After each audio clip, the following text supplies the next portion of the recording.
It is fight weekend, ladies and gentlemen. Happy Friday, happy weekend, happy Mexican Independence Day weekend as well to all my Mexicanos out there.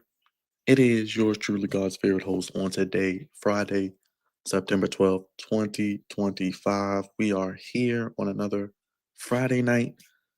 We got SmackDown tonight and WWE Worlds Collide mentioning Mexican Independence Day weekend. We got SmackDown 2 hours. Brock Lesnar will be there live tonight. And we have Worlds Collide immediately following SmackDown from Las Vegas on YouTube. We'll be live for that. So we got over 4 hours plus of streaming coming your way. I'm live here because I had to get on here to talk about the fight between Canelo Alvarez and Terrence Crawford tomorrow on Netflix, 8 p.m. start time. Obviously, they are the main event, so their fight will probably be, I would say, 11:30, maybe even closer to midnight, but at least around 11:30 at the earliest. We will be live tomorrow for that event right here, RSVP. Come watch it with us. We'll have some fun, laughs, talk about the fight, talk about everything else going on in the world of sports, and we will be breaking it down. And make sure you guys vote on the poll. Let us know who you have winning. Canelo Alvarez, Terence Crawford. They're billing it as once in a lifetime. So there you go there. Make sure if you're in the chat right now, you hit that thumbs up. You leave a like on this stream. When you hit that like button, it pushes us to other people who want to know about the fight, who want to know about WWE, pro wrestling, lots of NFL coverage, so much coverage on this, a lot to get lost into content wise. And we were live yesterday for the Washington Commanders post game show. We did a preview on Wednesday. We got the Baltimore Ravens preview tomorrow and the Baltimore Ravens post game show on Sunday following their game with the Browns. And I will be getting into WrestleMania 43 as it has been officially announced. We knew it was coming. Worst kept secret in pro wrestling that WWE was going to be having WrestleMania in Saudi Arabia. That is WrestleMania 43. That will be in the year 2027. So let's get into it. Let's have some fun tonight. Make sure you guys hit that subscribe button, hit that like button, hit that bell. And I'm glad you guys are joining us live. Like I said, we'll be going into SmackDown tonight, Worlds Collide as well. So let's get to the fight as Terrence Crawford and Canelo Alvarez do battle tomorrow night from Las Vegas at Allegiant Stadium. I believe it's the first fight being held at Allegiant Stadium in the 5-year history of the venue. 108 combined fights between the two, Canelo Alvarez and Terrence Crawford. Canelo Soul Alvarez and Terrence Bud Crawford. Zero official knockdowns. Whatever. If that's what they say it is, it's zero official.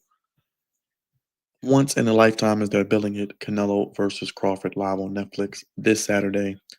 That is 9 p.m. So 9 p.m. is when it starts. Is that if it starts at 9, then they definitely ain't starting that fight until around 12. I think that's the official time. It's saying 6 p.m. 6 p.m. What's that? Pacific, 9 p.m. Eastern. So if it doesn't start till 9, ladies and gentlemen, they won't be probably getting started in the fight till around midnight. So probably a little after midnight, even with all the spectacle and entrances, and I'm sure lead ups to the actual fight, promotion, advertisement, commercials, whatever you're going to see from Netflix promoting things they have coming up. So that's going to be 9 p.m. Like I said, we'll be live. We won't be live from 9. We'll probably be live around 10, 10:30, and we'll come on for the fight, talk about it, and be here for that as well. But as you can see here, Canelo is 63 with 2 losses and 2 draws, 39 knockouts, 61.9%. 4 current titles, orthodox stance. And you see Terrence Bud Crawford, 31 knockouts, 75.6%, 4 titles. He is a southpaw.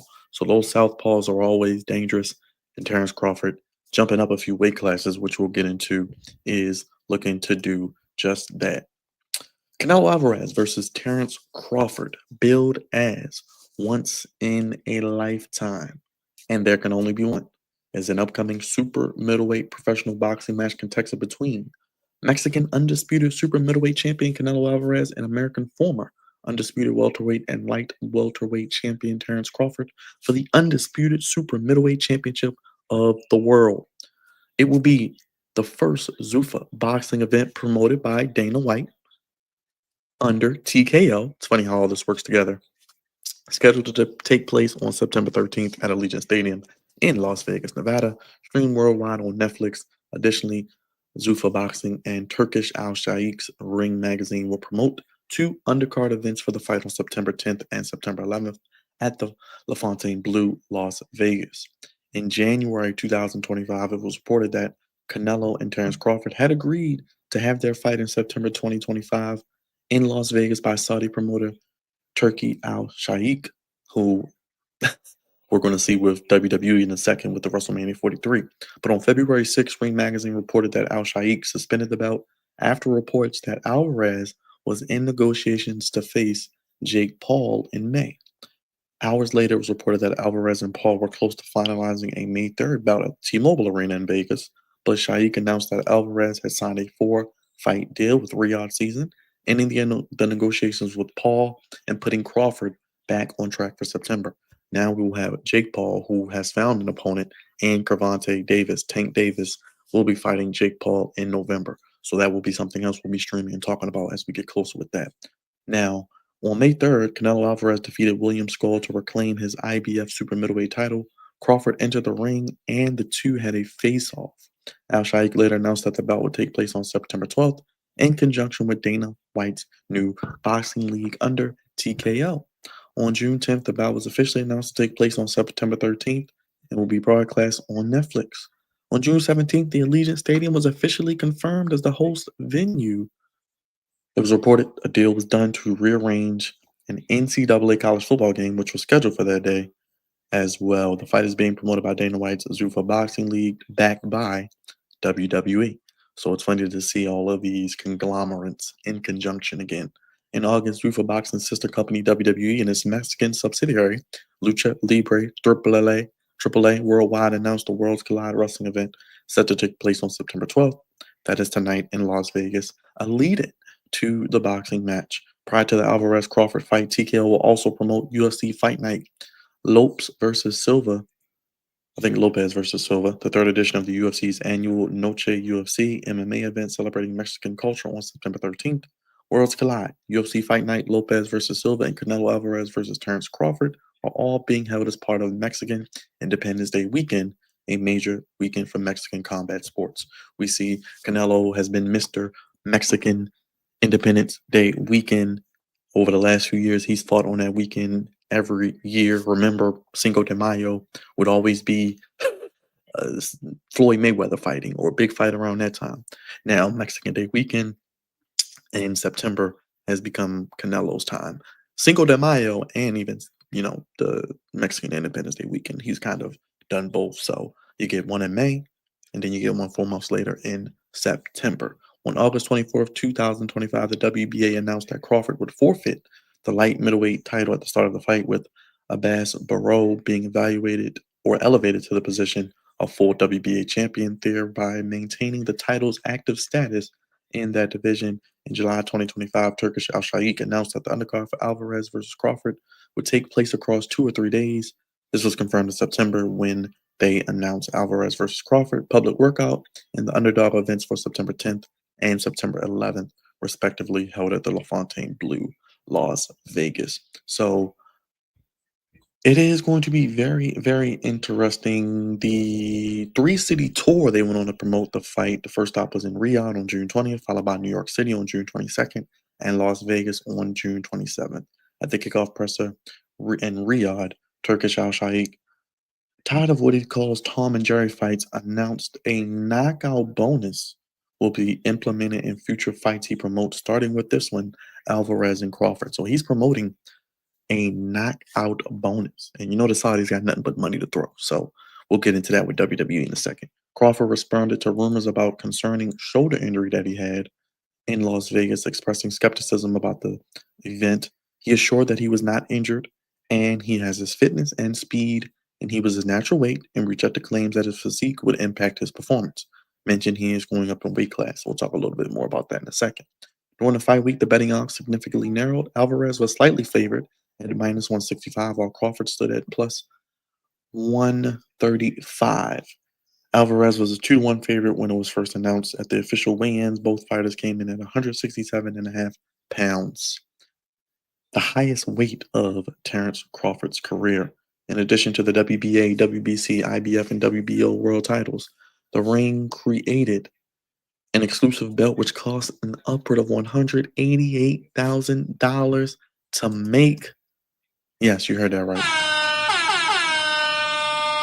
That will be given to the winner, according to Rick Reno, the Ring magazine, the most expensive belt created. You don't say. On September 12th, the WBC, September 2nd, rather, the WBC presented the Naihu Hui Ultimate Commemorative Belt, which also will be on the line in this fight. On September 10th, the WBC unveiled the first ever WBC Crown Series Undisputed Championship ring, designed by Rasheen Furlow, created by Jason of Beverly Hills. Ring has almost 10 carats of stones set onto yellow gold with 8.5 carats of white diamonds valued at over $100,000.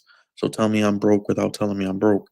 Considered two of the finest boxers of the eras, they both are ranked in the top 10 in the pound for pound list. The winner could be elevated to number one.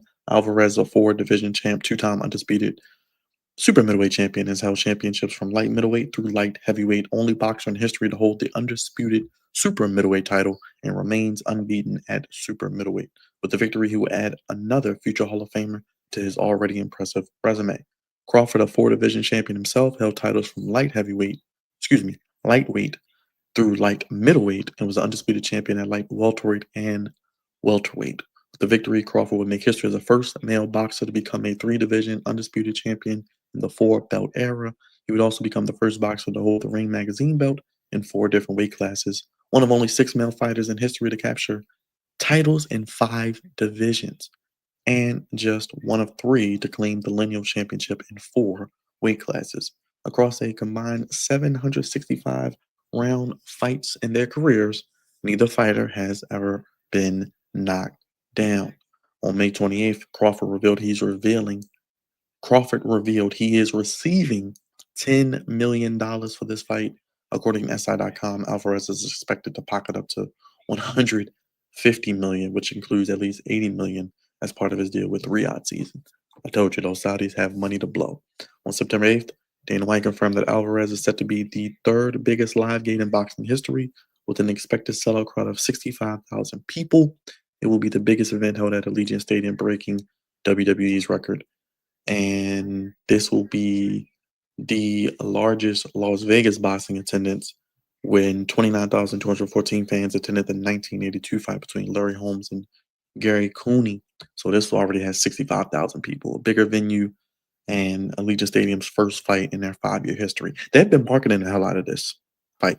If you watch pro wrestling, you watch WWE, and Netflix, because I seen it today when I logged into Netflix. They have a plethora of promotion for this fight.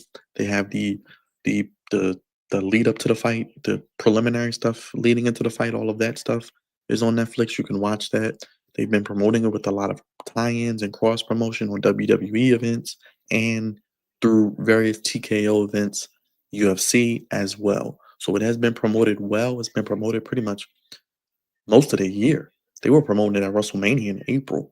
And even before then, it was announced in January, as we said. But it's crazy that they have really gotten behind this. They've put money into promoting this.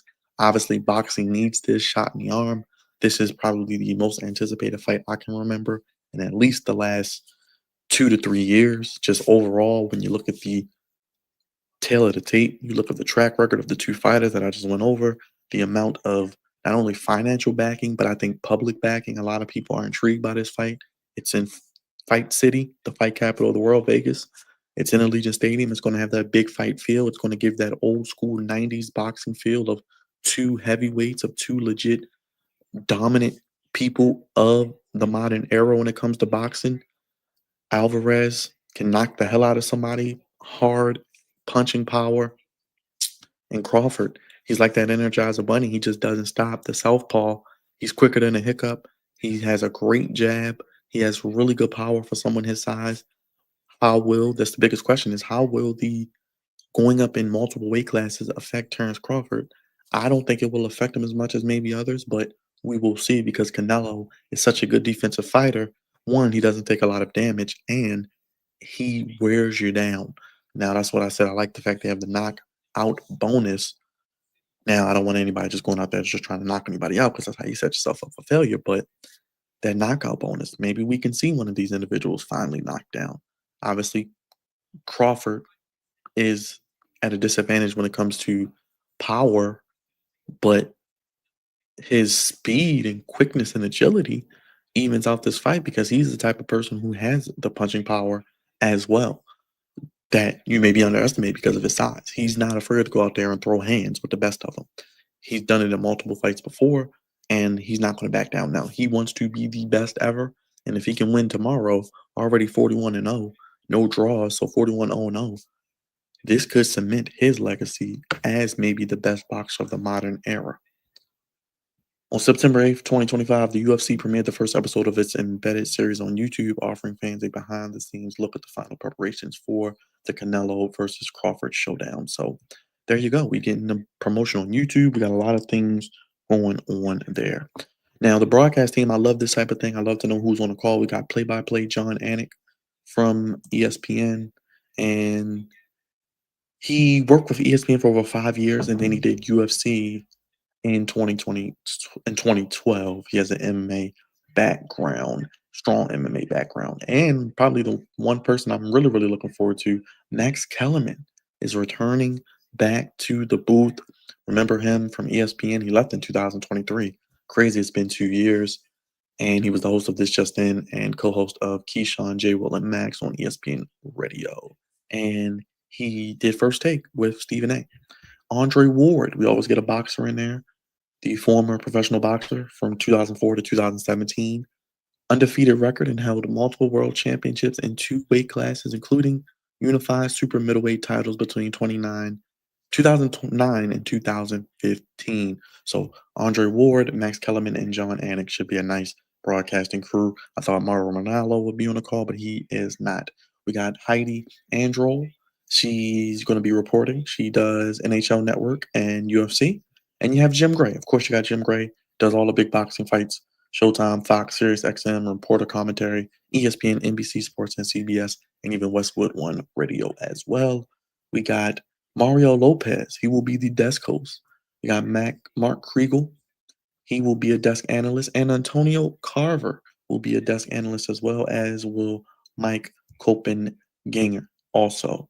We got Thomas Taylor, Tim as the referee, Tim Cheatham, Steve Weisfield, and Max DeLuca as the judges. Always intrigued by the judges when it comes to boxing because we know what if it comes down to the judges, I feel like it's going to lean towards Canelo. But if it can come down to who can knock down who, if Crawford can land that right hit, he may be able to stagger Alvarez and maybe take a round or two. And that's what is going to be a key for Crawford because I think he's already kind of working with a stack deck. Canelo's the bigger name, but if you know boxing, Crawford's just as good a fighter. He's getting the more money. He is the draw. The name is first on the billing. I think you're kind of going in one hand tied behind your back. So from a Terrence Crawford aspect, his camp has to tell him these first 3 to 4 rounds, we need you to start fast and get out to an early lead. Maybe take 3 or 4 out of the first 5 rounds, 3 out of the first 4 rounds. You're going to have to start fast. You're going to have to really make Canelo have to get out of his shell and have to be proactive instead of reactive because Canelo's kind of a reactive fighter where he'll let you expend all your energy, which I hope Crawford doesn't give too much of, where we get to the 6th or 7th round and he may be a little gassed. But another thing, Crawford has great endurance, great physical shape, great ring awareness, as does Alvarez. So, like I said, Howell going up to what are they at, 157? They're going up to 167 and a half. How will that affect Crawford? We shall indeed see that. But those are the preliminary information, how we got started. Real quick, they both made weight ahead of the clash at Allegiant Stadium on Saturday, and they were 167 and a 0.5 pounds. That's a career high weight for Crawford, 41-0, but 31 knockouts. Like I said, out of his 41 wins, all but 10 have been knockouts. And he's kind of been that gritty, get it out the mud guy who the underdog, that chip on his shoulder, wants to prove he's the best, and he's doing that. If he can win this fight, that would all but cement it for him. He will move up from 154 to 168, so he's going up pretty much 13. 14 pounds. How will that affect him? Like I said, will his speed and agility and quickness advantage decrease? Will he get more gassed? I mean, they're both shredded. They both look great. They both are in phenomenal shape. I mean, I know they probably both worked their ass off for this fight. You know, Canelo wants to put on for Mexican Independence Day weekend. He's the favorite. He's going to get all the fanfare more than anything else. He's 63 2-2. I remember young Canelo Alvarez looked like a deer in headlights against Floyd Mayweather all those years ago, but you saw the it factor. You saw he was next up on the list of greats when it comes to professional boxing. And it's no question to see and no surprise to see where he is now. You know, the face of boxing when it comes to these big fights. Cinco de Mayo, Mexican Independence Day weekend. He is the standard in boxing for that. But Crawford, he ain't afraid to go in there and throw with the big dogs. And he has the heart of a lion. Like they say, it's not the size of the fight, not the size of the dog in the fight, but the size of the fight in the dog. Nobody embodies that better, especially in boxing, than Terence Crawford. And Canelo Alvarez, he is kind of like the big bully on the block. Can someone bully the bully? And that's going to be interesting to see. Um, Now, like I said, if Crawford wins, he will be the first male boxer to become an undisputed champion in three different weight classes. His last fight against Israel Madaram in August 2024, he weighed 153.4. So he was even less in his last fight against Madrimov. So, yeah, Canelo 63, 2 and 2, 39 knockouts. He doesn't knock a lot of people out as much for 39 knockouts. He's still what, 29, 23. I mean, all but 23. You know, he didn't get a knockout. So his knockout percentage is pretty high too, because he can wear you down sixth, seventh round, and then he can knock you out. You know, so that's something we're going to see because he has that unorthodox stance. So it's kind of hard to maybe adjust to. And by the time you adjust to it in round 4, 5, 6, you're already down. And if it gets to the judges, like I said, I think Canelo's going to win just because of it's his fight to lose. I'll say that. But I would not be shocked if Crawford somehow wins this. But I think the only way he's going to win it is if he can legitimately knock, first of all, you got to knock Canelo down. You probably have to knock him down multiple times. And you have to jump on him when you have the opportunity. That's why I said you got to start fast. And can you endure that initial fear? Because you may win the first 2 or 3 rounds. You may win the first 3 or 4 rounds, but rounds 5, 6, 7, 8, 9, when you get longer into the fight, how will that weight affect Terrence Crawford? He's campaigned at 168 pounds. He's comfortable in it, 10 out of his last 11 fights. He did have a career high of 174.4 when he fought May 2022 with Dmitry Bivol. Now they're both ranked 3. Terrence Crawford is currently ranked number 3, and Canelo is ranked number 8 on ESPN's pound for pound list, respectively. Let's hear from Stephen A. Smith on the fight and what he thinks heading into tomorrow's once in a lifetime fight.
Stephen A. right there talking about the magnitude of this fight. I mean, how many times in boxing as of late we're talking about, oh my gosh, why are these people ducking each other? Why aren't these fighters fighting when they should be fighting in their prime? Why are they ducking each other? Why do these promoters make it so difficult just to get a good fight?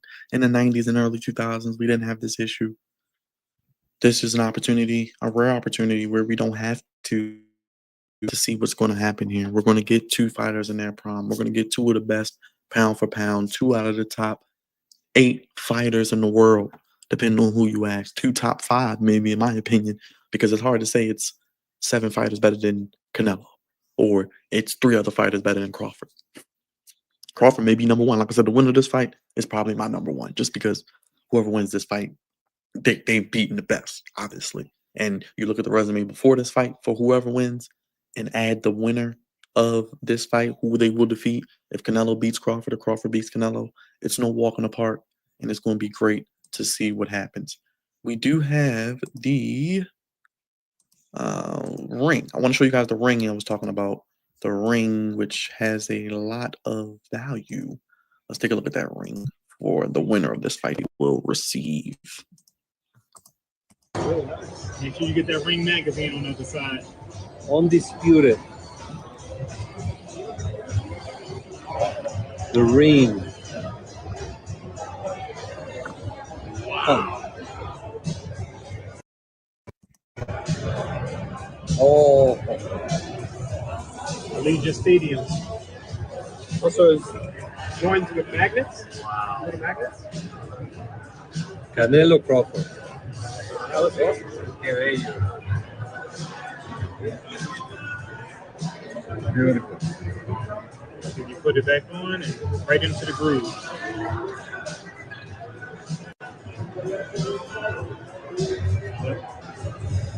A ver, enséñalo acá. Quien gana gets the ring. Canelo or Crawford? Wow. Who is gonna get it? Beautiful ring there. Valued at over what the ring is. The ring is, I was trying to see. The belt is 188,000, the most expensive belt ever created that they've quoted by saying, and that was created exclusively by the ring. The ring, which was designed by Rasheed Farlow and created by Jason of Beverly Hills. If you know his name, he does a lot of the glamorous things, obviously, in Beverly Hills. Jason of Beverly Hills.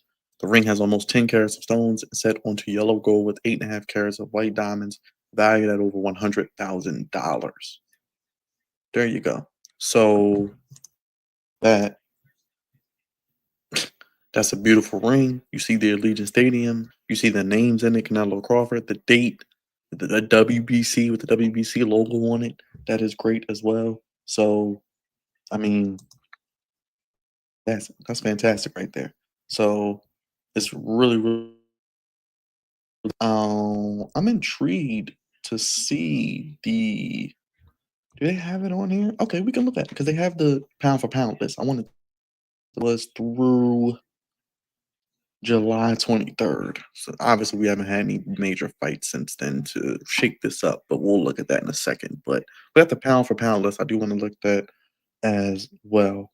We'll take a look at that as well. So real quick, yeah, I don't know who wins. Like I said, it could go either. I could see Canelo win through decision, but I feel like if Crawford's going to win, it's going to have to be TKO or knockout. And I don't know if Canelo's going to allow that to happen or if they're going to allow Canelo to get knocked out. So we'll see what happens with that. But the fight should be fun. I did want to, let me see if I can, they did have here's another look at it. Real quick. This is, like I said, let's show that to the people. 41-0, like I said, 63-2. Crawford has 31 knockouts and Canelo 39, but Canelo with 2 losses and 2 draws. So, just crazy to think about the growth of Canelo and Crawford just being that hungry underdog as well. And these were the 2 at the weigh-in today. If I could share my screen, here we go.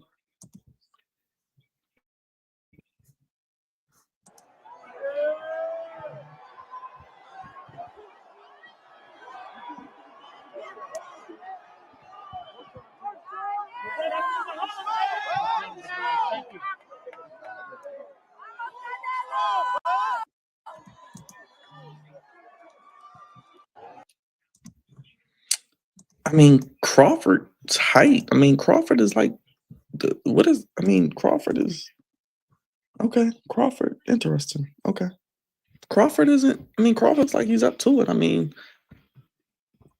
they're the same weight. They're the same weight. So I mean, the height wise, I don't. I guess Canelo's a little taller because I think Canelo's what? Uh, there we go. He's like 5'9", right? He's 5'7". He's only 5'7". So Canelo's 5'7". Okay, Canelo's 5'7", and Crawford's 5'8". So Crawford's actually taller than. Wow, Crawford's technically taller than Canelo. I didn't even realize that. He was 5'8", 150, 154 basically. So he went up 13, 14 pounds. And Canelo's 5'7", 160, 167. So I mean, Canelo, like I said, Canelo doesn't have to go down in weight and like Stephen A said, which I like what Crawford said. He's a great interview when you listen to him after fights or before fights, lean into him. You look at it, he says he's coming and he wants everything Canelo has. He wants the massive payday. He wants to be back by Riyadh season. He wants his name to be the front of the build. I mean, Crawford was, like I said, they both look great. Crawford shredded. I mean, Canelo, he's he's got some girth to him as being only 5'7", but he's got that 167 girth to him. But you know, like I said, I could see Crawford winning, but he can't allow it to be in the judges' hands. If he's going to win it, he has to do what he said he wants to do. He has to come for everything he has. He has to go start fast. He has to outlast Canelo into those later rounds. And he has to, when he has an opportunity, he cannot miss because Canelo won't give you a lot of opportunities to land some shots on him. But when you have an opportunity, you cannot miss.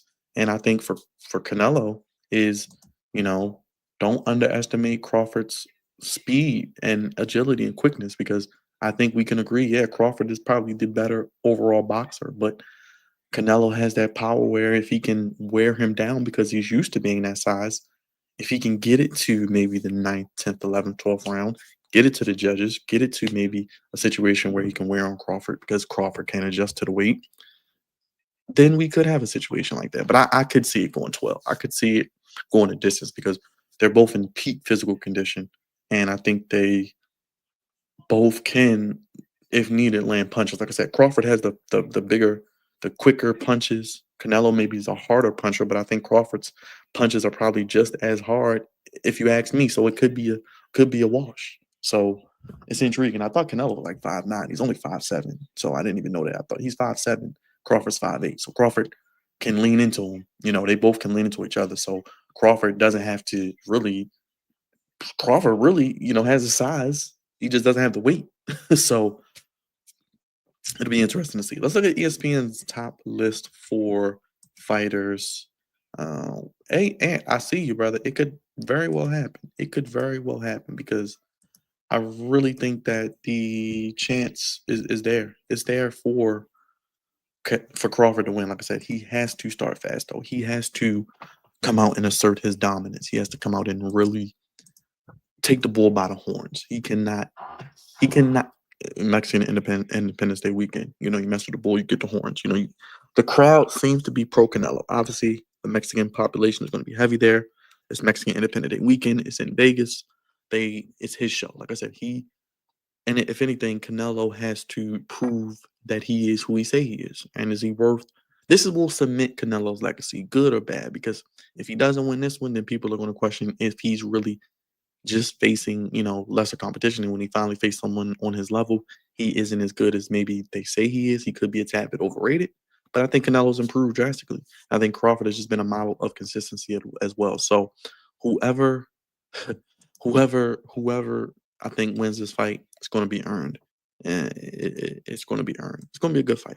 But you got Usyk. Alexander Usyk, currently 24-0, 15 knockouts, the heavyweight undisputed champion. And that was on July 19th. And yeah, he is pretty much dominant. I don't think there's anybody in the heavyweight division for him to even worry about. So yeah, there you go. Nayo Inoue is my first time hearing of him. He is number 2, 30-0, 27 knockouts, junior featherweight, undisputed champion. He beat Ramon Cardenas May 4th. He fights September 14th. Okay, so he fights this weekend. Interesting. And it's interesting. Okay. Yeah, he's a Japanese superstar, must see television. And that is in Japan the 14th as well. So interesting. Okay. Okay. Terence Crawford, number 3, as mentioned, 40-0, 31 knockouts, junior middleweight champion, and September 13th versus Canelo as well. And like they said, the only argument against Crawford not being number 1 is lack of activity, but he has been off for a year. How will that hiatus? Like you said, you can prepare, you can be in great physical shape, you can do all the things you want to do in the gym and run all these miles and look good for the cameras, as they do. They pass the eye test. But being out of that ring, is there some sort of ring rust? Is there some sort of ring awareness that you may lack for a little bit? And could that be the opening Canelo needs? Like I said, how will he adjust to being off for a year? But jumping up in weight class as well, that'll be interesting as well. So he's looking to dethrone the sport's biggest star, Dimitri Bivol, 21-4 light heavyweight champion. He beat Arthur Betrieb on February 22nd as well. And he could be looking for a showdown with the Mexican marker. Jesse Rodriguez, 22-0, 15 knockouts, junior bantamweight as well. He does not have a next fight as well. Artur Betribe, 21-1, light heavyweight, and he lost to Bivol. So he's number 6. Shakur Stevenson, number 7, 24-0, 11 knockouts, lightweight champion as well. And yeah, he beat William Zepito on July 12th in New York as well. So it'll be interesting to see what Shakur Stevenson does as well. And then there you go, Canelo, 63-2-2. And he fights on this week against Canelo Alvarez. He is the biggest star, but he underwhelmed in his most recent outing against William Skull, despite, again, becoming the undisputed champion at 168. Now he's got that fight out of the way. He expected the challenge of Terence Crawford. And yeah, like I said, he has an excellent resume and chance to add another future Hall of Famer. So Canelo's beaten a lot of Hall of Famers or future Hall of Famers. This is his chance to do it as well. David Benavidez is the light heavyweight champion, 30-0. Junto Nakatani, bantamweight unified champion, 31-0.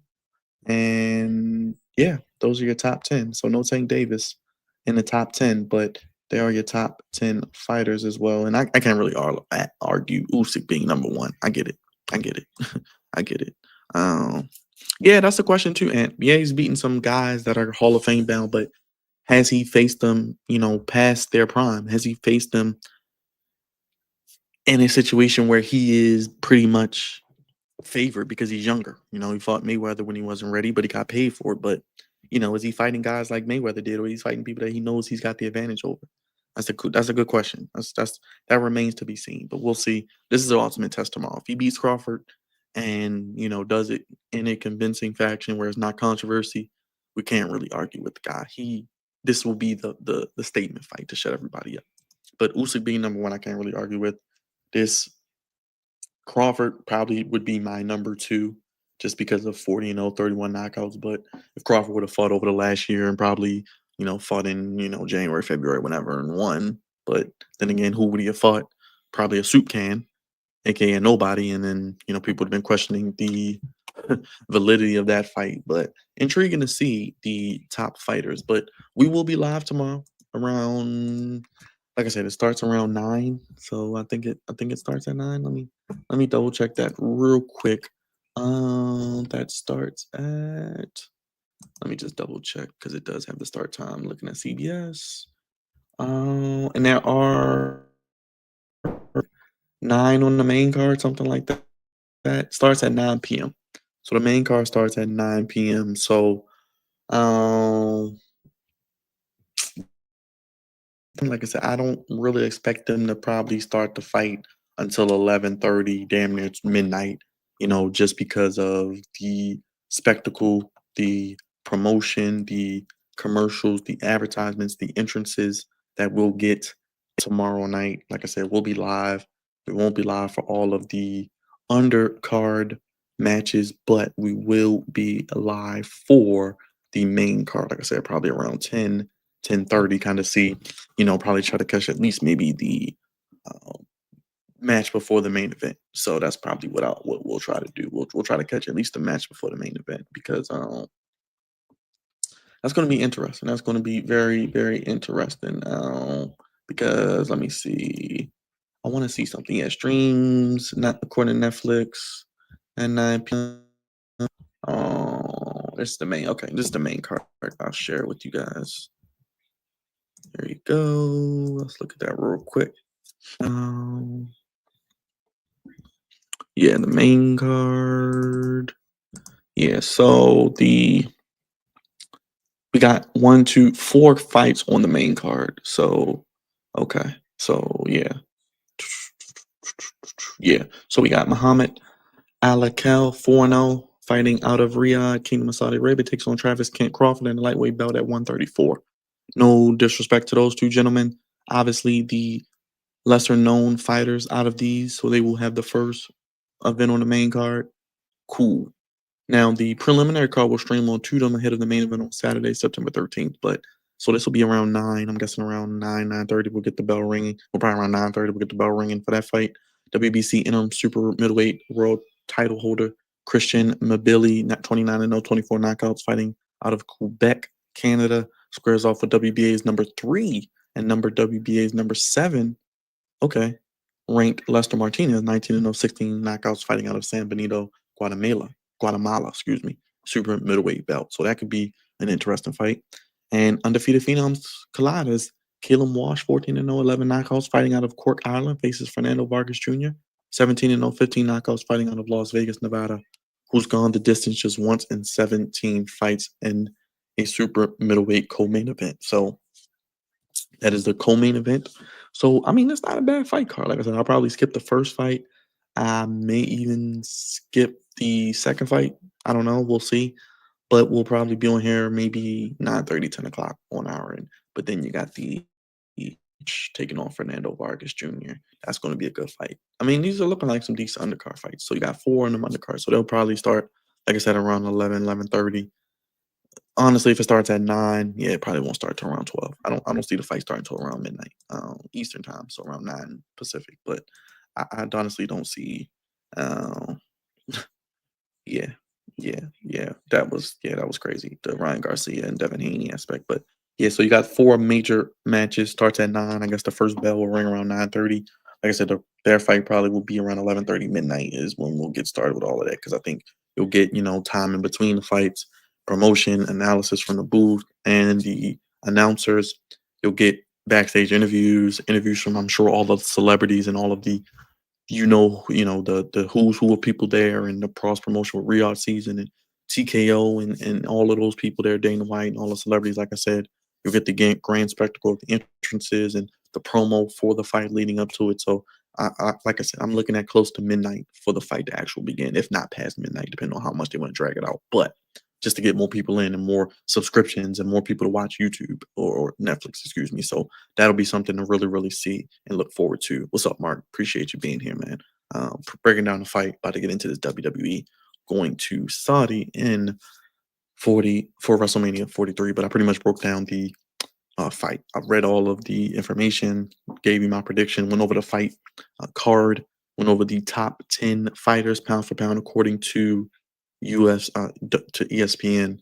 And like I said, that will be live tomorrow for that. But like I said, we'll probably be live around 10:30, and we'll rock out, watch the main card, and of course the main event for Crawford and Alvarez. So let me know in the comments who you guys have winning. Make sure you vote on that poll as well. And looking at the poll right now, we got Crawford 75%. Looks like 75% to 25%. So appreciate you guys for voting. Keep voting. Let me know how you feel about that as well. And we do have major news in the WWE because we do got SmackDown tonight. So we'll be here for SmackDown. As it was announced, WWE WrestleMania 43 is heading to Saudi Arabia. We got the logo here. We will bring that up. This was the worst kept secret in all of pro wrestling. We knew that WWE was going to go to Saudi. We knew WWE was going to take its talents to not only Saudi Arabia for major events like we've gotten Night of Champions, Crown Jewel, we've gotten the Greatest Royal Rumble. We are getting the Royal Rumble in 2026 in January. We're getting what? 2 more events next year, so it will be a total of 3 in 2026 in Saudi. And then we also will get announced today WrestleMania 43 in 2027 coming to Saudi Arabia. So let's read it. Let's read the information from ESPN. For the first time, WrestleMania will take place outside of North America. The showcase of the Immortals, if that's what we still call it, wasn't really much Immortals on this WrestleMania, but you get my point. And no, you won't get any puppies because they'll be covered up, as we'll see shortly. But yeah, Mark, the fight card looks good. Like the card is actually not bad. Like all the matches have some undefeated guys going at it, some up and comers who are really worthy to watch, maybe for the first time, and that I'm not familiar with, that I may start to really get intrigued by. And then you got a nice co-main event, which is going to be big time, and then the main event, like I said, it could be interesting there as well. But WrestleMania 43 heading to Saudi, as it will be part of Riyadh season in 2027. We heard the rumors and speculations coming out around Wednesday night, and Wednesday evening into Wednesday night, and then it was confirmed Friday with the announcement. And we knew it was coming. Like I said, this is something that's been rumored since the deal was announced with Riyadh to re-up. We knew they were getting major events, starting with the Royal Rumble. We knew they would eventually get a Mania. There was speculation they may do 2 Manias, one in the normal time frame, then one in the summer. We're going to get the actual WrestleMania. In WWE's history, since its inception in 1985, WrestleMania has only been hosted in North American cities. Triple H teased the idea of the company's biggest event traveling overseas. Of course, who paid the most money overseas? And it's obviously going to be Saudi. Nobody's going to outbid Saudi. He said, and I quote, "There's an opportunity to show the world that WWE is a global brand that makes a lot of money, that corners each corner of the world and excites fans from everywhere." The formal announcement came days after Turkish Al Sheikh, chairman of Saudi Arabia's General Entertainment Authority, who helped make and is help backing this fight between Canelo and Crawford. He made the move on a since deleted Snapchat live video as well. He says, and I quote, "WrestleMania is already the biggest date on the wrestling calendar, and this announcement marks a significant moment in our partnership with WWE." Al Sheikh said in a statement, "We deeply respect the legacy of WrestleMania and the global prestige it holds among wrestling fans all over the world. As part of Riyadh season in 2027, our vision is to elevate the iconic event to unprecedented heights and deliver WrestleMania unlike anything the world has ever seen." WWE has been hosting events in Saudi Arabia since 2018, when the promotion and the Kingdom of Saudi Arabia agreed to a $1 billion deal, which will see the company run multiple shows in the country over the next 10 years. Next year's Royal Rumble will be the first of the big 4 WWE PLEs to take place in Saudi Arabia. So they will get the Royal Rumble next year, and then they will get WrestleMania in 2027. WrestleMania 42 will be held at Allegiant Stadium in Las Vegas on April 18th, 2026, and April 19th, 2026. It will be the second consecutive time that Las Vegas has hosted a WrestleMania. So there you have it there. WrestleMania is going to be in Riyadh, Saudi Arabia. Now, I don't know if they gave a specific date. It just said 2026. So let me try to see if I can find a date, and let's play what Triple H said. I'm not going to play I'm going to play some of the video where they can't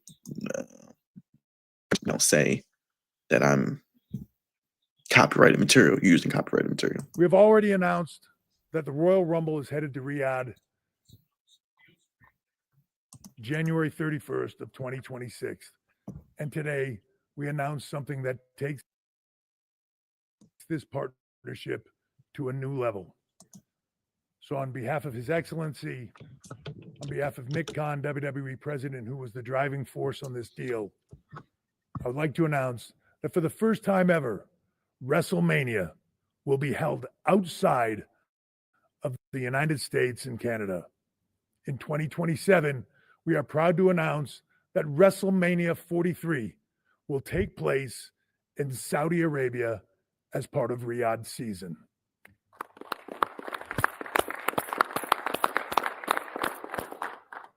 History will undoubtedly be made again. You are making history a lot lately.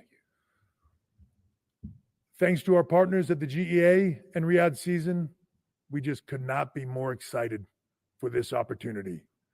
This is an opportunity to show the world what I think most people already know, that WWE is a global brand that reaches every corner of the world and excites fans from everywhere. Thank you very much. So there you go. You heard Paul Levesque, Triple H, talking about WrestleMania 43 heading to Saudi Arabia. Now, real statement from Turkey Al Shaikh. What is it? What was it? His Excellence? Can someone refer to me like that? That's what they refer to him as. This is his tweet. For the first time in history, WrestleMania 43 will launch from outside North America and will be in Riyadh in 2027. This event is part of Riyadh season, will change the concept of sports entertainment on a global level. May God preserve my master, the Crown Prince, the inspiring leader and great supporter. The Crown Prince gets what the Crown Prince wants. Remember that, ladies and gentlemen. Now, we don't have a specific date yet, but it will take place during Riyadh season in 2027. Now, Riyadh season typically runs from October to March, so that 2027 event will likely fall within that time frame. So I'm guessing March 2027. I'm guessing March 2027 is when we're going to get it, because according to, like I said, and I'll even show you guys on Google. Yes, I Googled it. Here you go. Google it. Yeah, I did Google it. Here you go. Yeah, Riyadh season 2027 doesn't have a specific date, but it runs from October to March. So I'm guessing WrestleMania will be March 2027, maybe the end of March, which will be kind of early because WrestleMania is usually in April. But I mean, I guess for 2027, it's kind of is what it is. With the Saudi prince and the Saudi government wants, Turkey, Al Sheikh and the crew wants, they will indeed get as well. And like a lot of people are saying, they are pretty much sport washing. As you can see, they are pretty much putting the event into a country, the practice of governments, individuals, corporations to improve representation tarnished by wrongdoing. We know all the history with the Saudi government, the blood, oil money aspect, and a form of propaganda. It is. It can be hosting sporting events, purchasing or sponsoring sport teams, or participating in a sport. So there you got it. And WWE got the most money from Saudi. They got what? A couple of $1 billion? They got a couple of billion. And this clip was funny. I thought this is what people are saying Triple H is going to be doing in Saudi. But yeah. I have a copy of the Pakistani magazine. Is Johnny Five still alive? Pakistan. If I put that, does that start your motor? You take us to Pakistan. Is it Flat rate to Pakistan. like snake in there? Snake. Do you have a copy of the Pakistani magazine? So there you go. The good old days of DX when cancel culture didn't exist and we could have fun and people weren't so sensitive and pussyfied and just quick to want to just have selective outrage. The good old days. So those are the things that we have to worry about as well. Don't forget the classic, great Negro spiritual Arab money, which applies to WWE.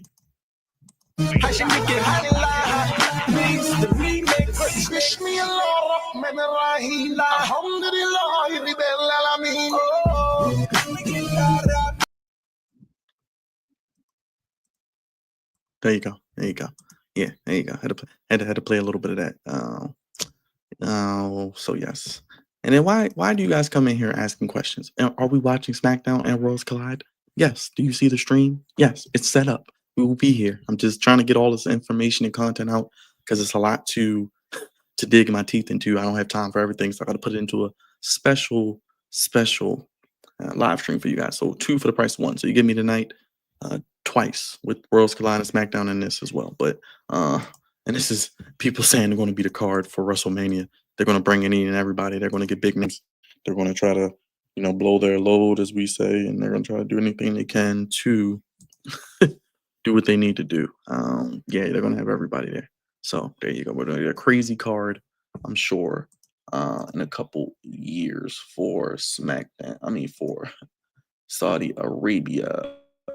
People are already pretty much speculating that match we can all pretty much agree we are going to see, even though I think The Rock will be 54 years of age.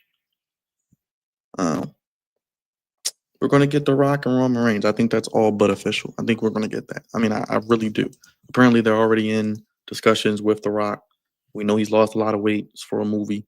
He's not probably shooting up as much as he once was, but I think we're going to get this match, and this will be the venue to have it at. This will be a 2-night event. Let's not forget that. So this will be a 2-night event stretched over 2 nights in Saudi. So not just 1 night in Saudi for WrestleMania. You'll get 2 nights. And I think this will be one of the main events of one of the nights.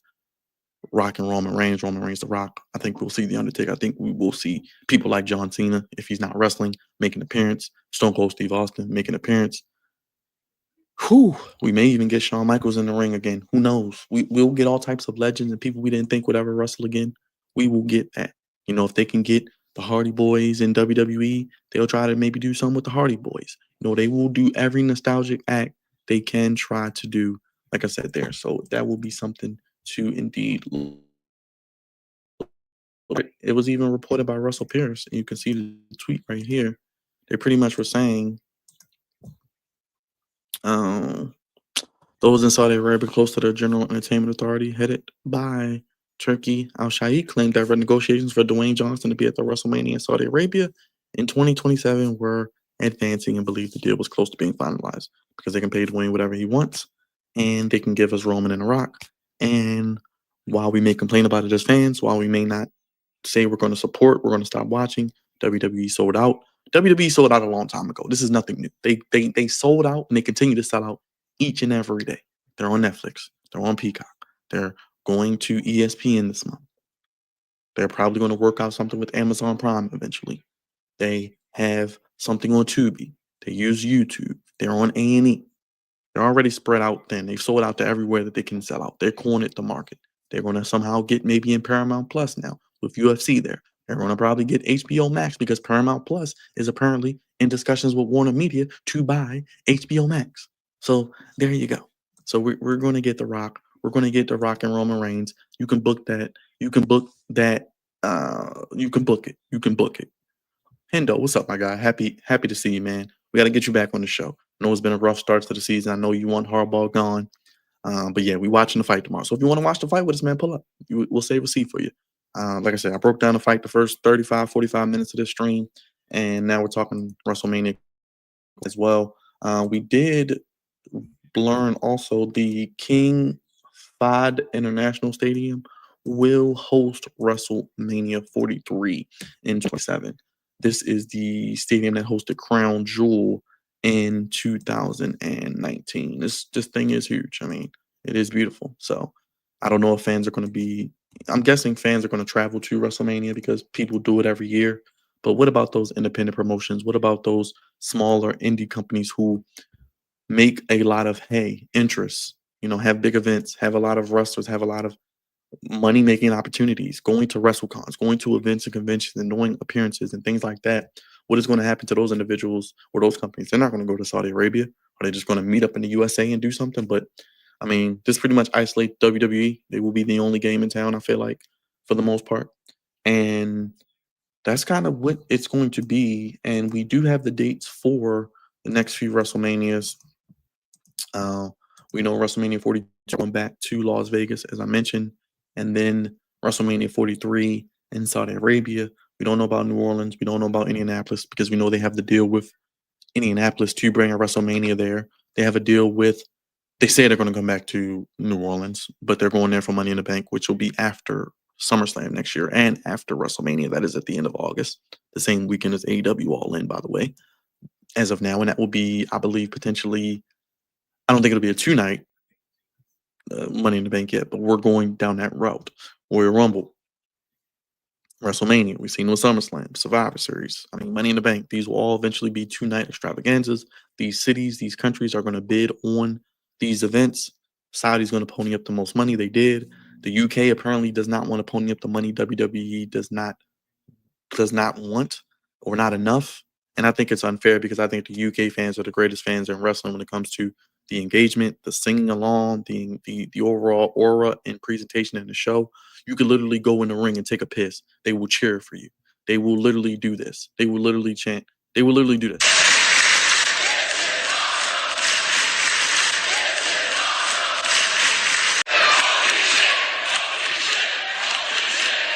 You could literally go in the ring, take a piss. You can literally go in the ring and read a scripture from the King James version of the Bible, and they will literally give you a standing ovation. You deserve it. They'll give you all those chants. Seriously. But it's going to be intriguing to see. It's going to be intriguing to see, like I said, what happens with it. You know, Nashville's getting a new stadium for the Titans in Nashville. What will their WrestleMania eventual plans be? Like I said, we'll probably get one in Nashville, I think. Indianapolis will get one. Will it go back to New Orleans? I don't know. But it'll be intriguing to see what they do for 44 and 45. I do think we'll get one in Wembley Stadium overseas eventually. I just think it's just going to happen inevitably. But that's kind of where we're at with the aspect of the WrestleMania and the boxing match tomorrow. We'll be live. So join us. Join us, everybody. If you're here right now, I know everyone like maybe a little lapse, like Brother Hendo said, may not be as in tune, but this is the biggest boxing match of the year. If you're going to watch one match, one fight, one event, one spectacle, one cash grab, one big pissing contest of Hollywood elites that you're going to see lottie-dottie everybody there tomorrow night. As I said, it starts 9 p.m. Eastern, 2 p.m. Central, 6 p.m. Pacific. They have 4 fights on the main card. So we will probably be live. I'm thinking about 10:30. I got a big day tomorrow. We got Maryland football, Maryland versus Towson. You'll get a preview, maybe a pregame show tomorrow morning. We'll just do pregame tomorrow. And then we will watch the game. Then we'll probably give you a postgame. And then I'll do my Ravens preview tomorrow night as well. And then we will get into the fight, like I said, around 10:30, because I don't think they'll start the fight until about 10:30. I mean, 11:30, 11:45 at the earliest, probably around midnight, you know, if not after, with the spectacle, the entrances, the cross promotion, and just advertisements that we'll see. So join us in a couple minutes. We'll be live for SmackDown tonight. Brock Lesnar is going to be there. We got Worlds Collide tonight as well, immediately following SmackDown. That is at 10 p.m., so we'll be live for that. Join us as well. Big show, 2 big shows over 4 hours with the Flex on. I was here with you for over an hour. Make sure you guys hit that subscribe button if you're new here. If you have not already, vote on the poll. Let us know what happens and who wins the fight. We got Commanders previews, Commanders post games. We got Ravens previews coming. We got Ravens post game. Last week we had a hell of a post game. Terrible loss, but it was a hell of a post game, and we had a lot of fun with it. Therapy session had the good brother Engraven on Monday. Great content. Always appreciate him. We were live for NXT, live for AEW Dynamite, live for the Commanders preview, live for the post game as well. We're live tonight for SmackDown as well. I think that was pretty much all I had for the fight. We got all the information on that, everything they have. Yeah, and you can just kind of see the sadness of the just look down and out. They just like bending their heads down and everything. So as you can see, so now we're about to be live for that. Hit the like button, subscribe button, hit the bell. Shout out to everybody in the chat. Ant, Alex, Mark, Raj, the good brother Hendo. Go subscribe to the Rogue Pod on YouTube. Great Ravens content and discussion as always. I know he wants Hardball to go, but I don't think he's going anywhere just yet, brother Hendo. Yeah, join us tomorrow. We'll be live for Canelo and Crawford. Once in a lifetime, and there can only be one. 63-2-2. Terrence Crawford 41-0-0. Terence Crawford with 31 knockouts. Canelo with 39 knockouts, respectively. Top 8 in the world. 2 of the top 8. I think the winner will have a legit argument to be number 1. And like I said, we went over the top 10 pound for pound list. I think Usyk, I can make an argument and see why he's number 1 in the heavyweight division. But after that, hey, we can have a nice, healthy debate. But the talent, you got The Undertaker there, Shawn Michaels, Logan Paul, Seth Rollins, Stephanie McCoy, Liv Morgan, where's Leo at? Shawn Michaels, Bianca Belair, and Charlotte Flair. Like I said, and unfortunately, you won't get to see the puppies. You won't get to see, you won't see the assets and the curvaceous, lovely, just features of these women superstars. But we'll see how they play it out, and we'll see kind of what happens there. But join us for SmackDown. Brock Lesnar. We got a U.S. Championship Open Challenge Women's Championship match as well. And yeah, it should be a good night of wrestling. And we got Worlds Collide as well. So join us, check out the content on the channel, let us know what you're looking forward to. And yeah, like I said, I think we're going to get Rock Roman, no question. And that will be one of the main events. Like I said, it will be 2 nights. And like I said, we don't have a specific date, but Riyadh season is October to March. So it will be sometime in that time frame. So I'm thinking late March, if anything. So we shall indeed see there. We'll see kind of what happens there, typically between the fans. Oh, Bianca spoke. Let's see what listen to Bianca.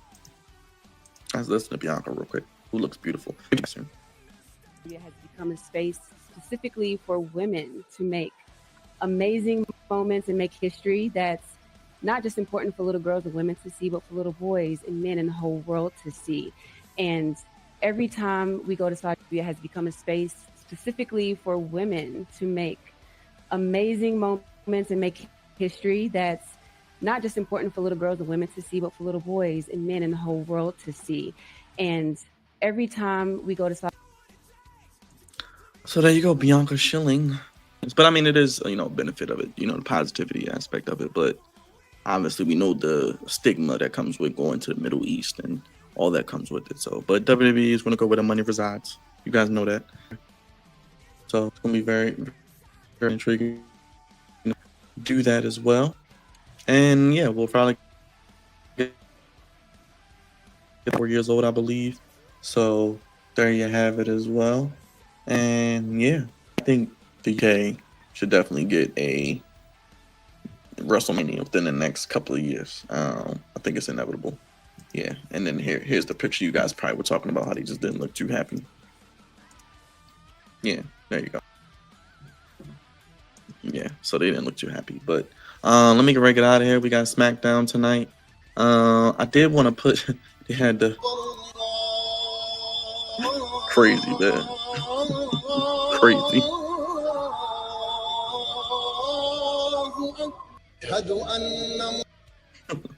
But yeah, you can see you sold out, you sold your soul, all this and that. So there you go.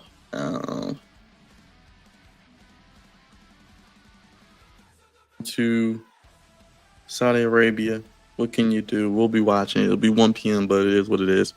Royal Rumble's there next year. Make sure you guys hit the subscribe button, hit the like button, hit the bell. Shout out to all you guys. Join us for SmackDown. We're about to go live literally in like another minute. Hit the like button, hit the subscribe button, hit the bell. Join us. We love you, each and every one. Happy Friday. We'll see you this weekend. We got the fight live streaming tomorrow.